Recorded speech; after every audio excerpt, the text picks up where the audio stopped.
look at me, face the camera. Oh, is that what that means? Oh. Alright.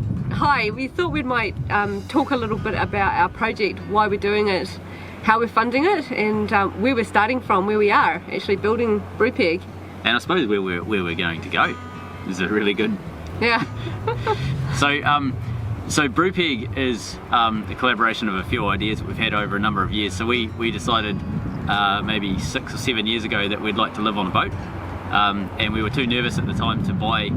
We wanted a trawler. We've always wanted a trawler, and we were too nervous at the time to buy a boat of that size. So we bought a little wee tiny yacht as a test to see if we like living on boats, and that's what sort of started it all.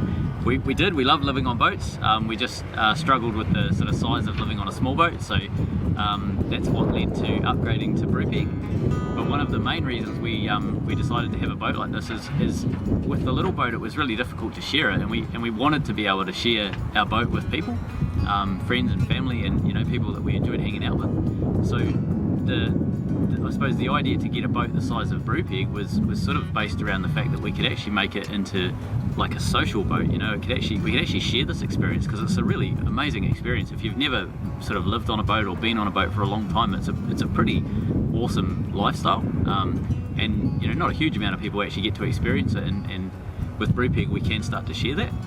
And coupled with wanting to go to some remote places in the world and see some, I suppose, big nature, a hardy boat, a strong boat, a boat that's designed to do that, was what we were wanting.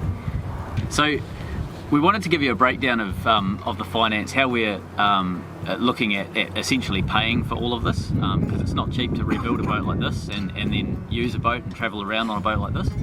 So we've got a few aspects that we've worked on. So one is basically keeping the costs as low as possible, but then also making the costs as manageable as possible, because we're never going to eliminate them. So making those costs as manageable as possible is something that we've actually spent quite a lot of time and thought on, which allowed us to do this project. So one of the ways that we're funding BRUPEG at the moment is primarily through my income at the moment. We're a single income family. Because of Jess's health conditions, she can't work. So it's my income that pays for 99.9% of everything that happens on the boat. And we try and keep our costs as low as possible so that we can put as much of my income into the boat as possible. So speed on the boat, like progress and so on the boat, is very much determined by cash flow, and we're starting to come up to some of the quite expensive things. So for example, I just had to buy some wiring. A drum of wiring was just wire to go between the wheelhouse and the engine bay was $600 alone for one drum of wire. So because we're starting to get to the fit out stage, the boat is starting to get expensive, so progress may possibly slow down as a result of that. So one of the decisions we made coming into the project was that we didn't want to get into debt. We didn't want to throw money at the project to try and keep on a timeline, and we realised one of the most important things is flexibility with timelines. So when things run too expensive, we actually stretch the timeline, and we reduce paying for other people to do things. So that means learning how to do a skill. It's a lot about learning how to be resourceful and learning how to be self-sustaining, and going forward as well, self-sufficiency. But that's kind of what we wanted to create in the whole project, like the building part of it, but as well as the travelling part of it as well. So that's a really good point. When we do travel, a lot of the places that we're going to are going to be remote, so we need to know every system on the boat. We need to know how to fix it and repair it and replace it if need be. We need to know how to redesign it if we can't get parts that we need. So this part of the journey, the actual building BRUPEG, it's a really, really important part, because it gives us the ability to actually do the travels that we want to do.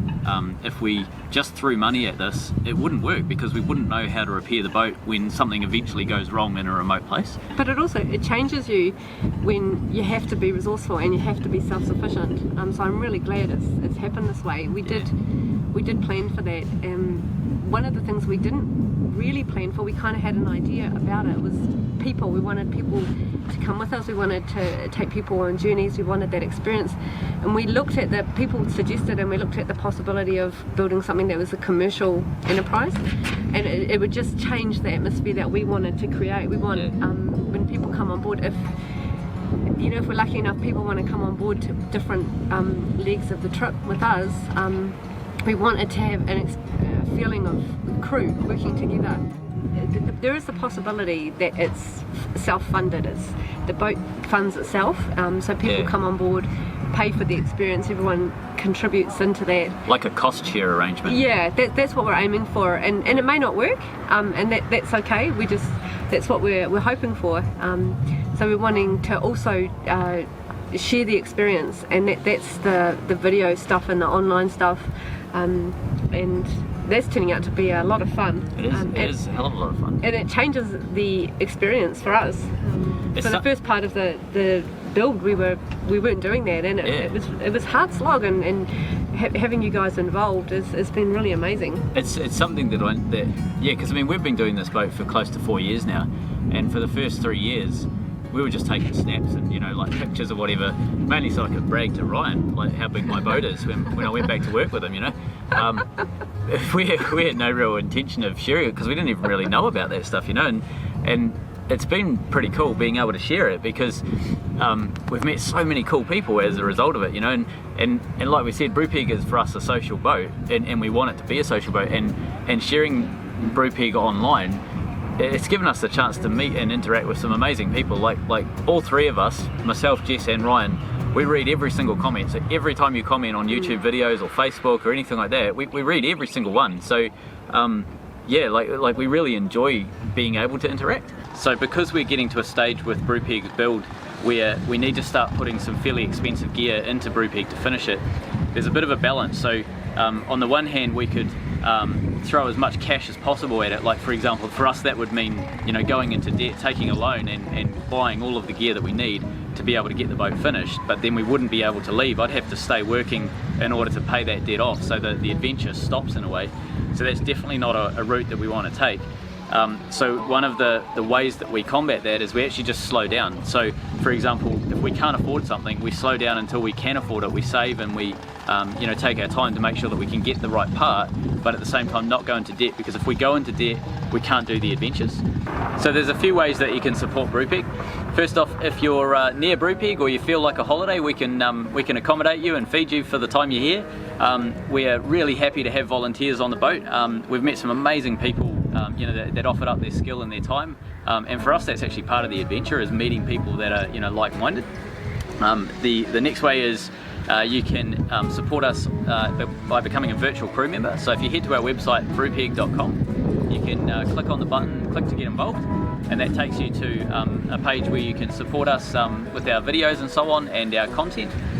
You also get early access to all of our videos. A third way is parts savior. So if you have parts that we could use, whether, you know, it might be chain or anchor, or it could be a radar, or, you know, any component that might actually help speed up BRUPEG and help get us in the water and take you guys with us, that's another way that actually helps the build progress forward. Yeah, another way that you can support us is watching our material online, subscribing and liking. Really helps. Numbers really help us in the long term. We put a bit more on Patreon, a bit more sort of private stuff. We share a bit more about sort of the ins and outs of it. Yeah. We also give you a look at like a forward plan. So as a virtual crew member, you're almost real time with the episodes and the videos and so on, but you also get a regular update as to what we're working on and what we have been working on. So you're much more closer to the coalface compared to YouTube, which is YouTube is, I suppose, a bit more organised in the sense that we edit up the episodes and then upload them once a week. With Patreon, it's very much more real time. And we do that because we really appreciate the donation that people are making. I mean, we want to give you some value. We want to have you be a part of it if you want to be. There's people that watch quite intently and comment a lot, and it's really great. We love it when they do. It's awesome. And really surprisingly, another way that you can actually support us is through comments and suggestions, skilled and unskilled suggestions, just ideas. It's incredible the things we've changed or redirected our attention to because of what people have said. Actually, it's really supportive. And don't think that the comments don't go unread. Like every single, we've all got phones that buzz every time we get a comment. So every single comment that you guys put in the videos, you know, all three of us pretty much read. So, and we sometimes discuss comments and who's going to respond and who wants to respond. And sometimes we'll sit down with coffee and we'll go, all right, let's go through this one then, and we'll figure out, are we going to change our plans on the boat because because of it. You know, they've Yeah. brought up a really good point, or yeah. So please, we love it when you guys comment. Don't hold back. Yeah. Thanks, buddy. So just to let you know where we actually are, we're in the Southern Hemisphere. We're in Australia. We're in Queensland, Australia, which is northeast, in a place. The closest town is Bundaberg. Where we are is out on the coast in a place called Burnett Heads. And this is where we brought BRUPEG, and this is where we're doing the refit. Amazing place. We've been here in Australia now for 10 years. I was brought up, my hometown is actually southern New Zealand, it's South Island and southern South Island.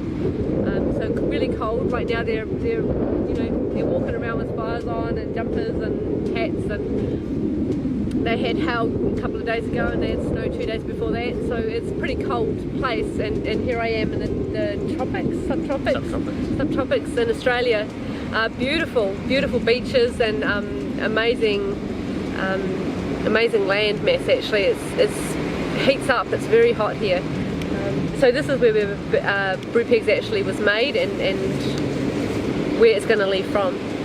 So I suppose one of the things that we really want to actually start to show you guys is a little bit of the location that we're in. So we're about 40 miles away from the southern end of the Great Barrier Reef. So there's some photos here of the Great Barrier Reef. It's a pretty stunning place, and yeah, so if you're one of the team that wants to come over and volunteer some time, there's a boat that basically leaves from where BRUPEG is based and heads out to Lady Musgrave Island. You can kind of see it's just the most remarkable place. And it'll actually be where we'll do our sea trials once we're in the water. Yeah, so this area is about maybe 2 hours away by fast cat from where we're based, and it'll be one of the first trips that we do in BRUPEG. So we'll actually be taking the boat into this lagoon, and we'll be anchoring, and we'll spend a few days there at least. So yeah, so if you want to be involved in that part of BRUPEG's trip, let us know. Put the details down in the comments. Yeah, we love to interact with you, and as I say, this will be one of the first trips that we do is heading to Lady Musgrave. So for everybody that's already supporting BRUPEG, we're absolutely stoked that you're prepared to support us the way you have. For those that may not be able to support us in that way, it's really okay. Like this is definitely not a hard sell, and if supporting us is going to put your budget out, we actually don't want you to support us. We'd rather that you take care of yourself. This is not a plea for us to have you pay for us to sail off into the sunset. We want to take you guys with us, and whether or not you're supporting us or not, we still want to take you with us anyway. So it's great that YouTube offers that, Yeah. Yeah, follow us. So we'll continue making these films. We'll continue doing our YouTube uploads and so on, and Facebook uploads. So if you're not already subscribed to those channels, do so, and you'll be able to see what we're up to. You don't have to support us to be able to see that sort of content. We're incredibly grateful if you do choose to support us. We absolutely thank you immensely. But as I say, it's not it's not something that we're trying to hard sell or anything like that. We'd rather just have you guys along for the trip anyway. We also realised that we haven't asked for volunteers. Yeah. And every other channel really makes it very clear, and we're, Kiwis are a little bit backwards about coming forward sometimes. So I thought we actually could ask. Yeah. It's not easy for us to ask. So think of this as an offer. If you're thinking of doing an Australian trip, most of our viewers are not based in Australia, so if you're thinking of doing an Australian trip, get in touch with us. If you're interested in having a holiday around the bottom end of the Great Barrier Reef, and you're happy to donate a little bit of time to building BRUPEG, we're quite happy to put you up with accommodation and food for the time that you're with us. And if you like, you can jet off and do some trips into the internal of Australia or out into the sea, into the Great Barrier Reef. Yeah, the outback, some people really love that. Yeah. We're really happy to have people that want to do, part holiday, part sort of working, volunteering on BRUPEG as well. So as always, we really want this boat to help bring some amazing experiences to people's lives, and for us, that's part of it. And also, just if you're someone with skills or someone happy to do labouring on the boat with us, help out, do the dishes, anything that would help us get BRUPEG in the water and travelling, we'd really love your help. So get in touch, come and spend a weekend, come and spend a week, spend a month, whatever you like. We'd really love the help. So there's a couple of ways that you can get in touch with us if you're keen to do any of this. either jump on our Facebook page and send us a message, or you can jump on our website brupeg.com and go to the Contact Us Now page, and then send us your details that way, and we'll be in touch. Hey, I heard you want to leave this place where we grew up. This old town, just put it all behind. Remember you and I would always find somewhere to hide. And just while we're here, I really want to thank all the people who have donated their time right from the beginning of the project. Yeah. So many people, Joe and Bex and Brad, my brother, and Don and Carl, and Adam and just, Ryan. Yeah, we're missing so many people, Yeah. but everyone who's contributed, we really appreciate it. And when we walk around the boat, we remember, we know who's done what. It really matters to us, and we're so appreciative. Yeah. And we don't expect it, and it's such a treat every time. We just don't expect it. It's been one of it's been one of the nicest aspects of building this boat so far, is seeing and experiencing the generosity of people. Yeah. It's just, I absolutely never anticipated this. When I started building it, I thought it was going to be us. We'd be slogging it out. We might get some people giving us a hand every now and again. That was it. I thought, and it would be me having to beg them to come and help. And it's just been absolutely amazing, the generosity of people. It's kind of blown me away. It really has changed it for us quite dramatically, and probably the person who's affected me the most is Mum. My mum. She's been the most outspoken and determined supporter of this project. Thanks, Mum. I know you'll be watching. She watches everything and comments to me personally about everything. If I'm the scheduler for us, Mum's the scheduler for me. Yeah. So thanks, Mum. It's amazing support. It really is, and I can't wait to have you on board. The sun would always shine when we sat there, you and I. The river's gonna cry when you're gone, gone, gone, gone. The river's gonna cry when you're